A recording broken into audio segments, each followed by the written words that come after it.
Les decía que ya iniciamos, ya estamos en una nueva etapa evangelizadora, la que nos llama el Papa, en la Iglesia mexicana. El proyecto global de pastoral que estamos estudiando en las diócesis y que aquí tanto se ha promovido, incluso de alguna manera participamos en esa elaboración, ¿verdad, Padre? Aportamos algo con el señor Miranda, que tuvimos una reunión muy interesante con él. En el proyecto global de pastoral hay opciones fundamentales, 6 si no me equivoco. Y esas 6 están muy en la línea que recupera el proyecto de Jesús, por supuesto. Y apuntala esta nueva etapa evangelizadora que quiere el Papa que los fieles cristianos, que somos todos, sacerdotes y laicos, iniciemos. Algunas líneas eclesiológicas para esta nueva etapa evangelizadora. Primero, por recuperar el proyecto de Jesús. Primero, en eso estamos, recuperar el proyecto de Jesús. Anunciar aquí, nuestro secretario le puede añadir algo, porque siempre lo olvidamos. Es una tendencia natural, no lo olvidó él, sino tal vez. Anunciar el reinado de Dios como buena noticia. Anunciar el reinado de Dios como buena noticia. Fíjense que la categoría teológica del reino era una categoría bastante olvidada a lo largo de siglos y sale a flote en el Concilio Vaticano II. Ahí salió a flote. No es que no existiera, siempre ha existido, ahí está el Evangelio. La preocupación, el objeto principal de la evangelización de Jesús es el anuncio del reino, el reinado de Dios su Padre. Pero estaba como perdida. Más bien identificamos iglesia y reino de Dios y nos convertimos casi en una monarquía a lo largo de los siglos, la iglesia. El concilio recupera el sentido original del reinado de Dios, o reino de los cielos, ¿no? Y nos lo apropiamos y agarramos esa causa de Jesús como propia nosotros los cristianos, muchos católicos. Antes era un privilegio, y lo menciono rápido, después del concilio era un privilegio trabajar con los pobres. Y las monjitas rompieron sus esquemas monacales y se fueron a la periferia, a las barriadas, pero también a las zonas indígenas. Era una locura y claro, era división, ahí había resistencias, pero había gente que con espíritu abandonaba las casas. En Tepín lo dejaron una casona ahorita que es para el centro pastoral, las hermanas del Buen Pastor, porque decidieron irse a poner una casita en medio de los burdeles en la periferia de la ciudad para atender a las prostitutas. ¿Sí? Hermoso. Y ahí estamos nosotros usando aquel caserón, todavía quedan restos de aquella casona del Buen Pastor, ¿verdad?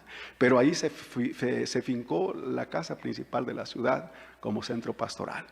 Era un privilegio irse a estar en lugares más apartados, en las misiones de frontera, decimos, allá donde nadie quiere ir. Era una mística hermosa que fue poco a poco sofocándose. Y luego la tendencia es otra vez a recluirse en los conventos y a cuidar las macetas y las plantas y pasar la vida trapeando los enormes corredores de los conventos. Bueno, perdonen las hermanas.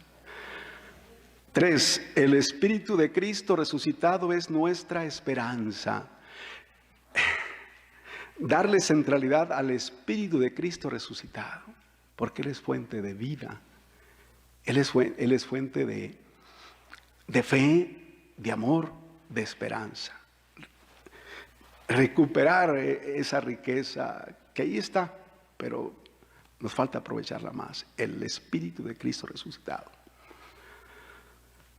Y luego ser creativos y audaces y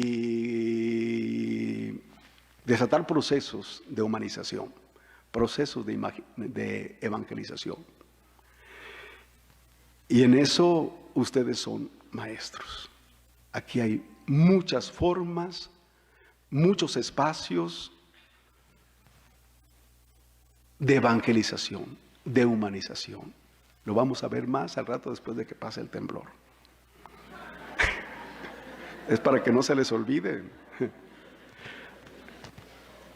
Ay, Dios mío. Algunas claves para recuperar el proyecto de Jesús. No hay en la sociedad actual hombres y mujeres aguardando un anuncio nuevo del Dios vivo encarnado en Jesús como amigo del ser humano y salvador de vida. Es una pregunta. No hay en la sociedad actual hombres y mujeres aguardando un anuncio nuevo del Dios vivo encarnado en Jesús como amigo del ser humano y salvador de vida. ¿Creen que no haya hambre de Dios en el pueblo? ¿No creen que hay hambre de Dios en la sociedad, en los diferentes sectores? En los empresarios hay hambre de Dios. La que me ayuda como secretaria, además de este flamante secretario, tiene grupos de Jesús con empresarios y con clases medias acomodadas, grupos de Jesús con la metodología del Padre Pagola, y no saben los procesos de conversión que se suscitan y de renovación de la iglesia. La iglesia está renovándose porque surgen gentes que ya no querían saber nada de la iglesia. ¿Ya qué voy a la iglesia con ese parecito que... Y ya ven todo lo que dicen. Por más que les decimos, bueno, ustedes que viven en una ciudad tienen el privilegio de escoger. Si aquí no, bueno, vayan, pero acudan a la misa. No, padre, no. Ahorita ya vuelven a amar la iglesia porque se descubren iglesia. Comunidad de seguidores de Jesús. Esa es la iglesia. Iglesia viva. Entonces, empresarios... catedráticos de las universidades, en esos sectores diversos de la sociedad tenemos que sembrar el evangelio, porque la gente tiene hambre de Dios, la gente tiene hambre de Jesús. No están prejuiciados con Jesús, están prejuiciados con los cristianos o con los padrecitos. La necesidad de ir, segundo punto, la necesidad de ir poniendo a Jesús cada vez más en el centro de la comunidad. Poner a Jesús cada vez más en el centro de la comunidad. Volver a la fuente. No se les olvide, necesitamos volver a la fuente. Y la fuente es Jesús, palabra de Dios. 3, abrir caminos al reino de Dios. Abrir caminos al reino de Dios. La compasión como principio de actuación. La compasión como principio de actuación. Y eso nos identifica con Jesús. Y nos identifica con el Padre Celestial. La dignidad de los últimos como meta. La dignidad de los últimos como meta. Hay gente cuya dignidad está por los suelos. Pisoteada incluso por nosotros mismos, pero principalmente por el grueso de la sociedad, marginados, excluidos, señalados, enjuiciados, condenados por la sociedad o por nosotros mismos. Hay que ir para ayudar a potenciar su dignidad, porque fueron hechos a imagen y semejanza de Dios y porque Dios es su Padre, porque son sus hijos, son nuestros hermanos. La actuación curadora como programa de vida. Ahí tenemos tanto que hacer. Habrá un punto especial para ahondar ahí más adelante. Y finalmente, el perdón de Dios como horizonte. El perdón de Dios como horizonte. Siempre la reconciliación es clave, es fundamental. Reconciliación es salvación. No lo olvidemos.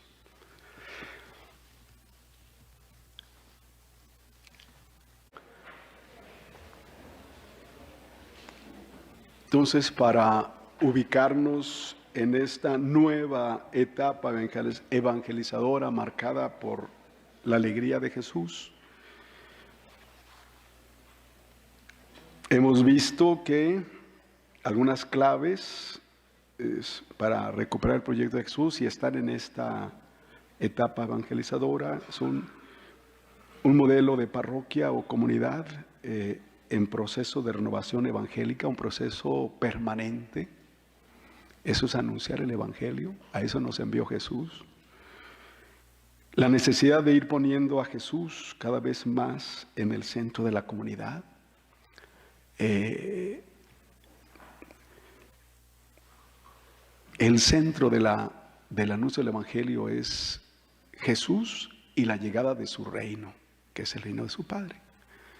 Ese es el centro, lo medular del anuncio del Evangelio. Jesús y la llegada de su reino. 3, si lo regresas. Abrir caminos al reino de Dios, ya lo dijimos, en estas líneas. Impulsar la compasión como principio de actuación. La dignidad de los últimos como meta. Siempre los últimos son el criterio de salvación. No hay en el más allá esa salvación plena si no tuvimos a los últimos, a los marginados, a los excluidos, a los insignificantes, dice el Evangelio, dice Jesús. Ahora sí, como nuestra prioridad. Es la clave de la salvación. Clavis en latín significa llave. Y la clave de la salvación está en el pasaje de San Mateo 25, 31, 46. El juicio final. Y de ahí que no los muevan. Si realmente nos interesa la salvación, ahí está la clave. Es como si el maestro nos dio, antes del examen, nos dio ¿la qué? La guía. O el cuestionario que nos va a hacer. Las preguntas que nos va a hacer. Así de sencillo. Yo no sé por qué nos hacemos bolas. El Evangelio es clarísimo y sencillísimo.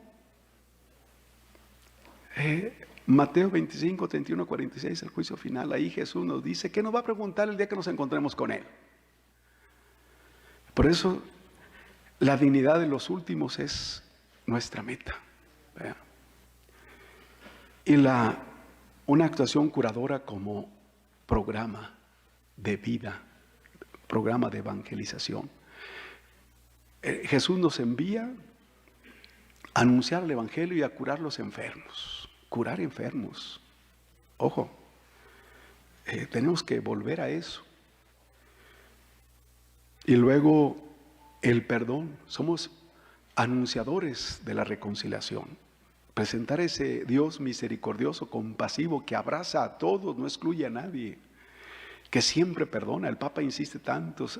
Dios siempre está esperándonos para perdonarnos, ¿verdad? Para abrazarnos, para cubrirnos de besos. Así el Papa lo repite muchísimo, ¿no?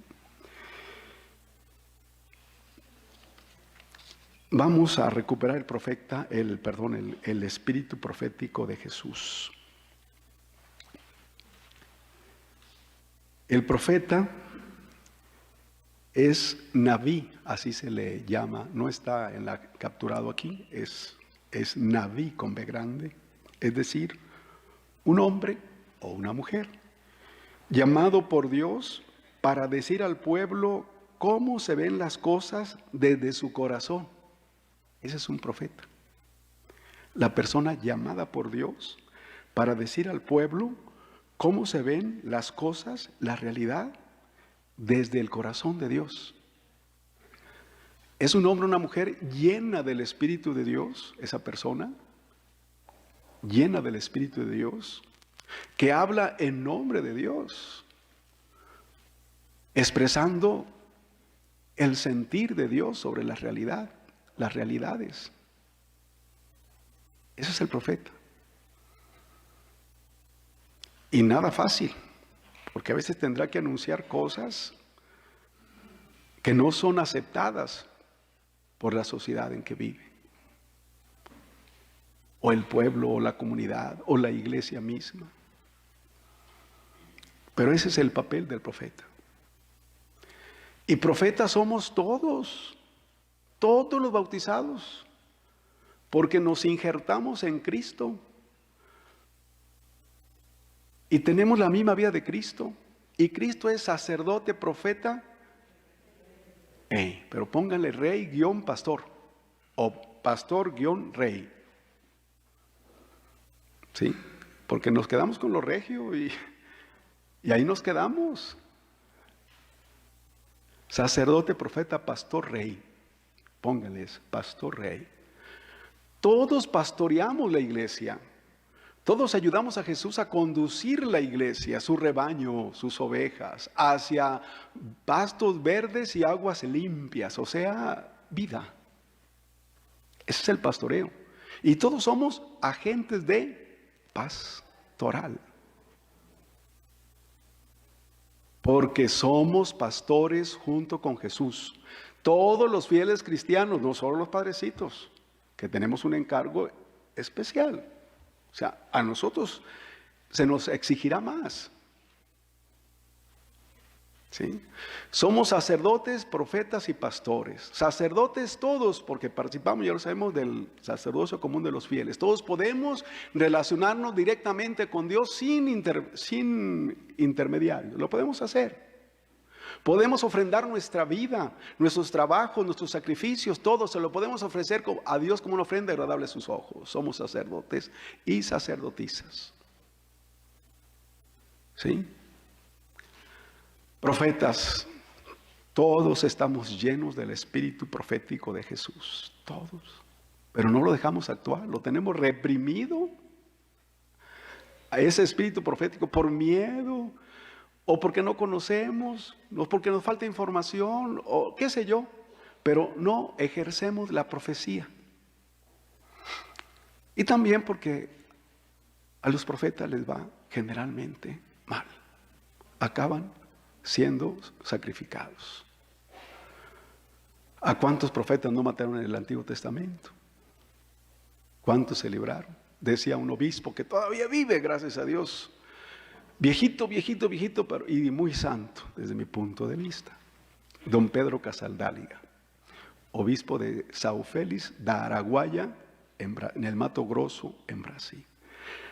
En un retiro espiritual hablaba de esto y decía, si nosotros estamos vivos todavía, no hemos sido martirizados, es porque no hemos sido totalmente fieles a Jesús. Imagínense, ay Dios, que nos tienen que matar para hacer. Jesús es el paradigma y a él lo mataron a los 33 años.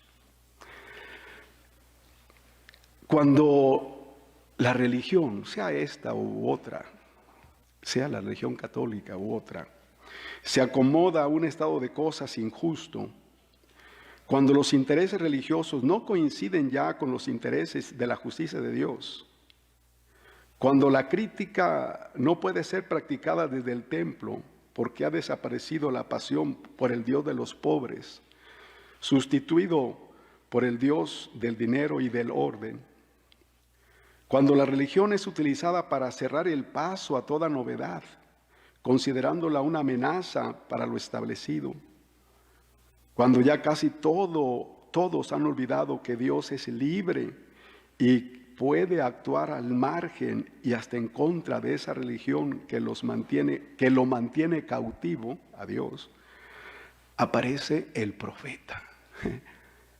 Ahí aparece el profeta, en una congregación religiosa, en un decanato, en un presbiterio, en un pueblo.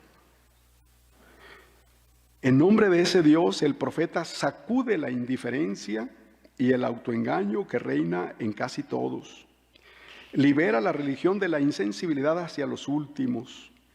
Critica la ilusión de eternidad y absoluto que la paraliza, recordando a todos que solo Dios es Dios. Introduce así imaginación y esperanza para pensar el futuro de Dios con libertad. El futuro de Dios pensar el futuro de Dios con libertad. Pensar el eschaton con libertad. Ese es el papel del profeta. Y la iglesia necesita profetas. Tenemos al Santo Padre que es un verdadero profeta y así le está yendo. ¿Están de acuerdo que el Papa es profeta? Así le está yendo. Pero sin embargo, todos somos profetas.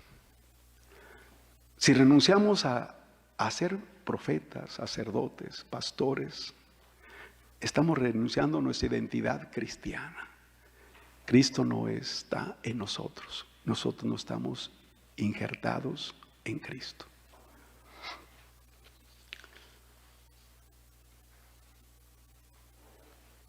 Cinco. Seguir a Jesús desde los últimos. Los evangelios nos presentan a Jesús viviendo en medio de pobres.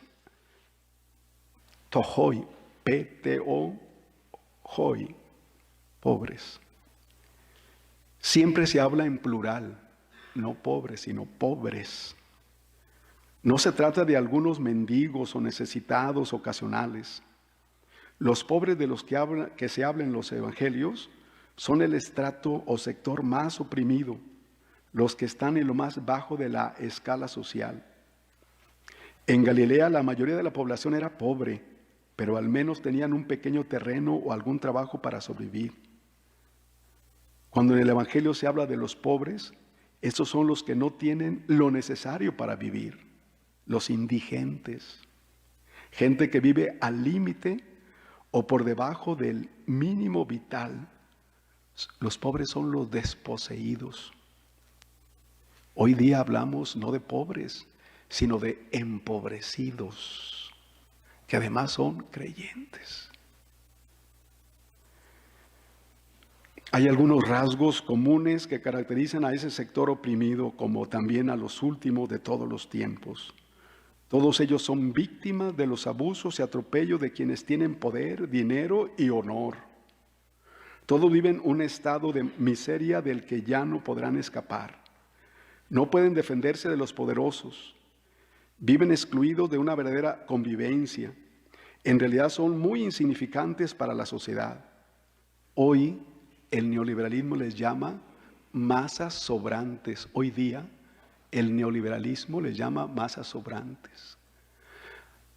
Han hecho un mapeo del globo terráqueo, esos estrategas del capitalismo neoliberal, donde ponen como círculos diferentes de los que tienen derecho a vivir. Y lo que no está dentro de esos círculos, lo que queda por fuera de esos núcleos, son masas sobrantes que tienen que morir. Ya hacen de imaginar cuáles son los núcleos que sí pueden vivir y disfrutar de este mundo y de la vida. Son los que producen y consumen. Los improductivos y por lo mismo no consumistas estorban. Masas sobrantes. Y son las zonas indígenas, sobre todo donde hay minerales, petróleo, gas. En la mente de ellos deben desaparecer porque estorban a la extracción de la riqueza.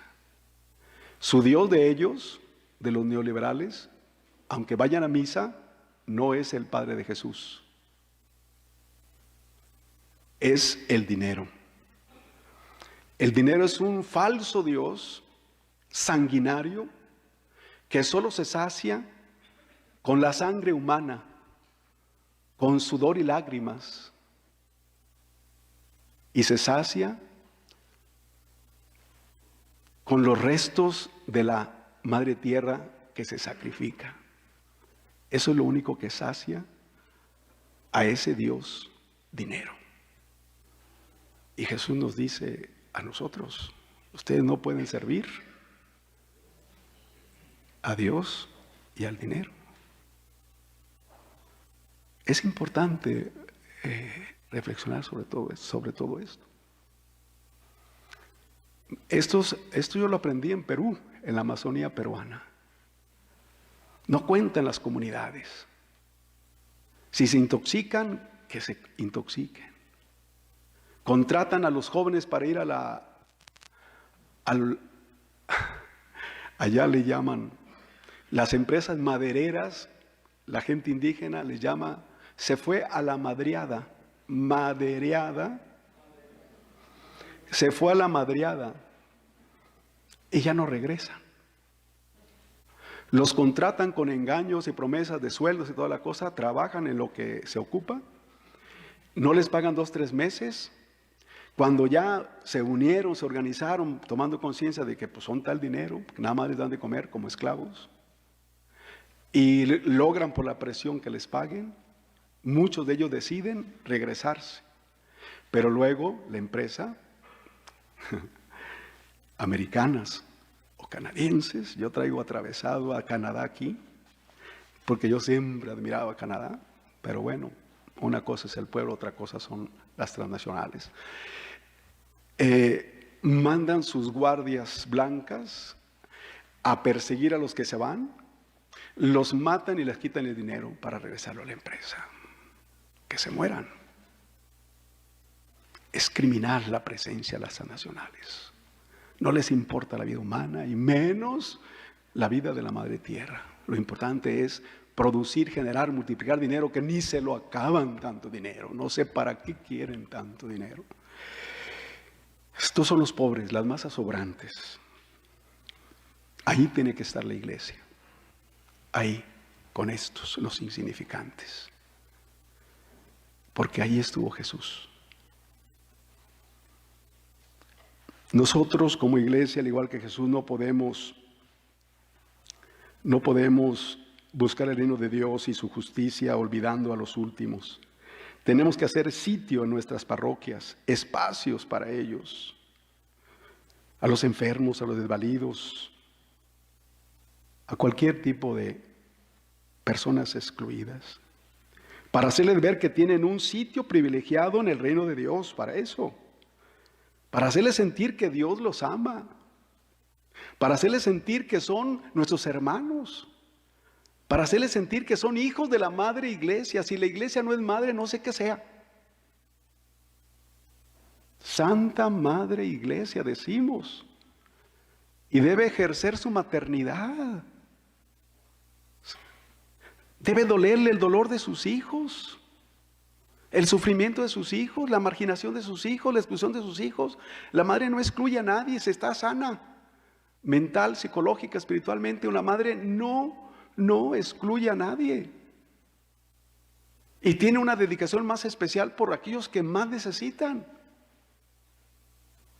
Eso es la iglesia, o eso debe ser la iglesia. Eso debemos ser nosotros que somos la iglesia. Miren, si cada parroquia asumiera un proyectito de asistencia social o de promoción humana, cada parroquia, hay parroquias que tienen, que pueden, y no se las dejemos nada más a las que tienen. En el 90 nació de la colonia popular 2 de agosto, que era la colonia más pobre y ni parroquia era, nació el albergue Santa María de Guadalupe, Madre de los Pobres, porque la patrona se llama Santa María de Guadalupe, Madre de los Pobres. Nació ese albergue para familiares de los enfermos del Hospital General. Ahí están las mamás, casi indígenas la mayoría, gente muy pobre, que amamantan a sus bebés, que están en incubadora. Ya va a ajustar 29 años ahora en octubre. O sea, sí se puede. Sí se puede. Si cada parroquia, hablo de una ciudad, por ejemplo, que ven chamaquitos adolescentes saltando, haciendo, ¿cómo se llama? Malabarismos para que den una moneda, y tú le ves la cara toda desnutrida, pero también ojos drogados. Si adoptaran esos 5 o 7 chamacos que están en esa esquina siempre, y les ofrecen una familia, que siempre hay familias que quieren servir, pero hace falta quien abra el espacio, quien encabece, quien anime. Si es una parroquia, si es un padre o una comunidad religiosa, le van a entrar. Y la gente va a colaborar. Hay familias que no tienen hijos. ¿Por qué no crea una familia con esa gente y la parroquia preste los recursos necesarios para asesoría psicológica? Porque hay psicólogos y psicólogas en la parroquia que quieren servir incluso gratis. Hay personas que sus profesiones pueden conjuntarse y dar como resultado un proyecto de vida, entre comillas, abundante para esos que tienen su vida menguada. Si cada parroquia hiciera eso, México no estaría tan jodido como está. Lo podemos hacer. Somos una fuerza desperdiciada en la sociedad. La iglesia es una fuerza desperdiciada en términos de solidaridad y de promoción humana. Recuperar la tarea sanadora de nuestras parroquias. Jesús recorría toda la Galilea proclamando la buena noticia del reino de Dios y curando toda enfermedad y dolencia. Fuimos enviados a sanar. Por supuesto que hay experiencias hermosísimas de medicina alternativa. Y hay centros o como tipo clínicas, no se diga en Chiapas, San Cristóbal. Yo tengo un amigo que está en el cielo, que fundó una en Amatán, Chiapas. Muere allá por circunstancias especiales, muere. Y los indígenas ya muerto le sacaron su corazón y lo dejaron ahí en ese tipo clínica. Lo dejaron. Un joven de 25 años, empapado de Jesús, enamorado de Jesús. Ramón Rubio Padilla, que desde la gloria nos acompaña y nos bendice. Hay este servicio de curar, pero hoy en día, además de la salud física, la salud psicológica, psique, alma, la gente está enferma del alma, muchísimos. Yo me atrevo a decir que casi todos estamos enfermos, unos más, otros menos, del alma. Ocupamos que en la iglesia haya un ministerio de salud integral, no sé cómo llamarle, pero que haya asesoría psicológica, que haya terapeutas. Los papás de los niños de la catequesis, importantísimo que sean tratados, que tengan terapias. Ofrezcamos ese tipo de salud, sanación. Salvación es sanación. Hay psicólogos que ya se jubilaron y que están aburridos de no hacer nada porque trabajan en el seguro, en el ISSSTE. Abramos espacio en la parroquia, vengan y ofrezcan lo que saben y lo que pueden. Que cobren 30 pesos para el mantenimiento de la casa o la secretaria que recibe, pero sanar. La gente está dañada y crea ambientes perjudiciales, dañinos para sus propios hijos. Los hijos crecen en ambientes muchas veces enfermizos. No hay amor, no hay cariño. Los papás no son amorosos, no son cariñosos porque les faltó amor a ellos mismos. Ayudemos. La iglesia puede hacer muchísimo bien en esta tarea sanadora. Eso es salvar. Y inviertan, padrecitos, disculpen que me dirija personalizadamente a ustedes, inviertan, así como le das tu gratificación a tu vicario, gratifica a un psicólogo, a una psicóloga para que de tiempo completo preste ese servicio de asesoría. Ocupamos una terapia o terapias psicoespirituales. Cuando el padre y el psicólogo tratan a una persona que está dañada, que está herida del alma, Dios la va a sanar a través de nosotros y se le va a potenciar la vida. Le vas a dar paz. Va a adquirir esa paz que es el cimiento de la felicidad y va a ser feliz porque se encontró con Dios que lo sanó y con Jesús que lo sanó. Se va a enamorar de Jesús y va a crear un ambiente hermosísimo en su familia. Sus hijos serán otros, diferentes. Serán hombres y mujeres sanos porque están llenos del amor de Dios, del Espíritu de Jesús. Invertamos. Hay cosas que yo les digo porque las estoy haciendo, no es que tenemos una parejita ahí, ex religiosa, psicoterapeuta, con espíritu cristiano, claro, su esposo también, en fin, hay que darle sueldo, porque la gente lo necesita para seguir continuando esa actividad sanadora de nuestro Señor Jesucristo. Restaurar la dignidad de la mujer. promover desde nuestras parroquias que la mujer ocupe cuanto antes en la iglesia el lugar querido por Jesús, y para que disfrute en todos los ámbitos de la sociedad el mismo plano de igualdad y dignidad que el varón, sin exclusión ni discriminación alguna en razón de su condición de mujer. Combatir el machismo y el clericalismo en la iglesia. Eso el Papa insiste tanto que ya a algunos hasta les cae gordo. El machismo y clericalismo. El clericalismo es un machismo sagrado, entre comillas. Valorar el trabajo de las mujeres en la iglesia, abrir espacio de formación, de decisión colegiada. A mí me ha tocado mandar a estudiar a Brasil mujeres, cursos de formación en Sao Paulo. Y vieran, con perdón de las hermanas, qué chingonas.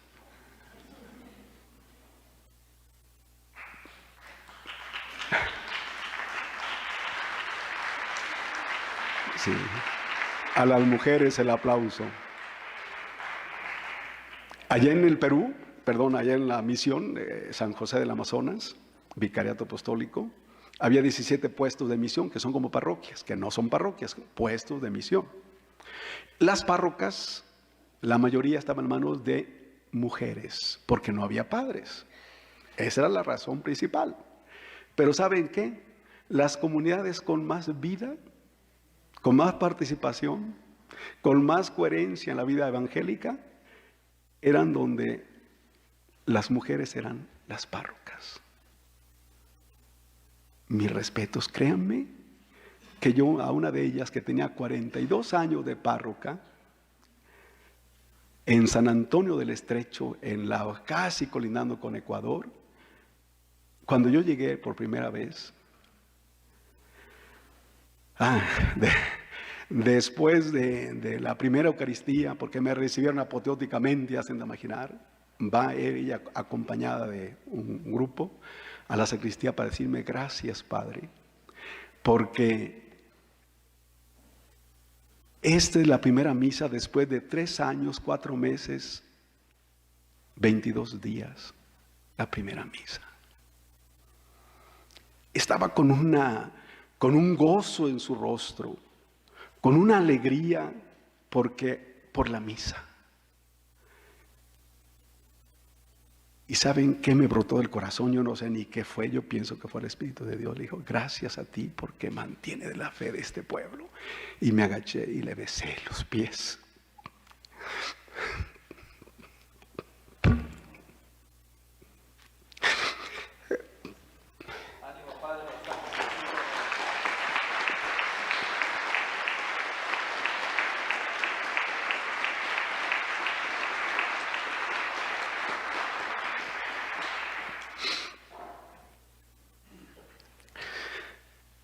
La iglesia es mujer, la iglesia es madre.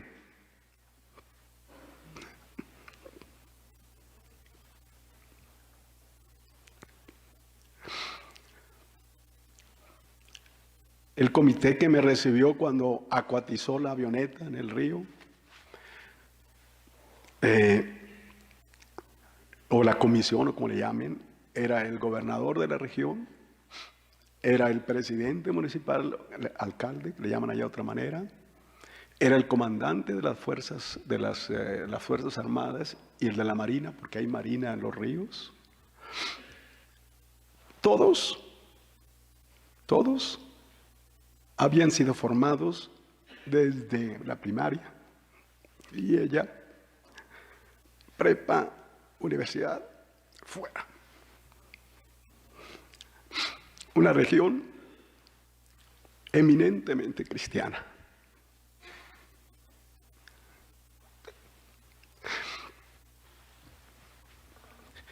El Espíritu de Jesús viene encarnado en esa parroquia. ¿Y saben cómo se llamaba ella? Peruana, se llamaba la Madre Lupita. 42 años de párroca. ¿Cómo no valorar la presencia y la entrega de las mujeres? ¿Cómo no reconocer que le dan vida, gracias, le dan vida auténtica a la iglesia? ¿Cómo no hacerlo? Y créanlo, no les miento. Las comunidades más vivas eran donde las mujeres, las párrocas, eran mujeres. Los padres no sé qué nos pase, pero estamos muy ocupados en no sé qué.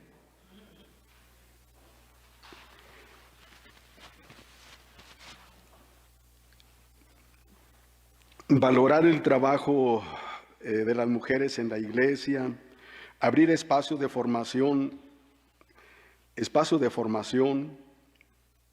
toma de decisiones colegiadas junto con ellas, reconociendo que en los consejos, equipos y asambleas parroquiales la mayoría son mujeres, son la mayor fuerza de la iglesia.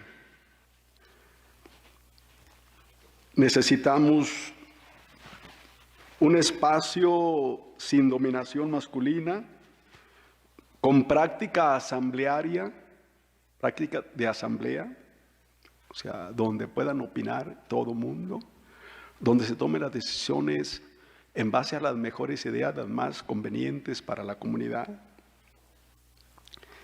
Ir creando una nueva familia en el proyecto del reino de Dios, en la que desaparezca el padre patriarcal, pues solo Dios es Padre de todos, solo Dios es Padre de todos, donde los que escuchan la palabra de Dios son los hermanos de Jesús,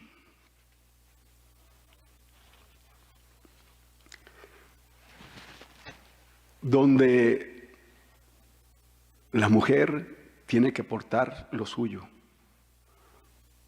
amor, ternura y servicio desinteresado, porque simplemente es mujer y es madre. Esa es la iglesia que Jesús quiere, familia de Dios, hermanos todos, y donde la mujer, y si no volteemos a ver a María de Nazaret, donde la mujer tenga un papel predominante. El futuro de la iglesia en esta nueva etapa de evangelizadora tiene que ser una iglesia, familia de Dios, con rostro juvenil y femenino, maternal.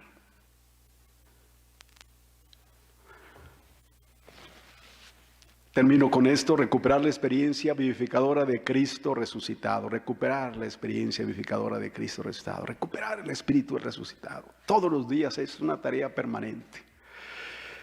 Si el resucitado, la fe, pierde su efecto movilizador, revolucionario y crítico sobre la historia, y las parroquias dejan de ser comunidades creadoras de justicia y de esperanza en el mundo, está perdido. Sin el resucitado, sin la fe movida por el Espíritu del resucitado, el mundo está perdido. Ese es el gran aporte de Dios, Jesús y su Santo Espíritu, para que el mundo no se pierda, para que en el mundo aparezca la humanidad como familia de Dios, familia suya, y los seres humanos como una gran hermandad, por no decir fraternidad universal, que luego algunos mañosamente lo califican de otra cosa. Hermandad universal, una hermandad universal, donde reine el amor, la paz, la armonía, la alegría, el gozo, la felicidad, porque esa es la voluntad de Dios, que su familia sea feliz. Y eso solo se logra con la presencia y acción del Espíritu del resucitado, Jesucristo nuestro Señor. Decimos amén. Muy bien.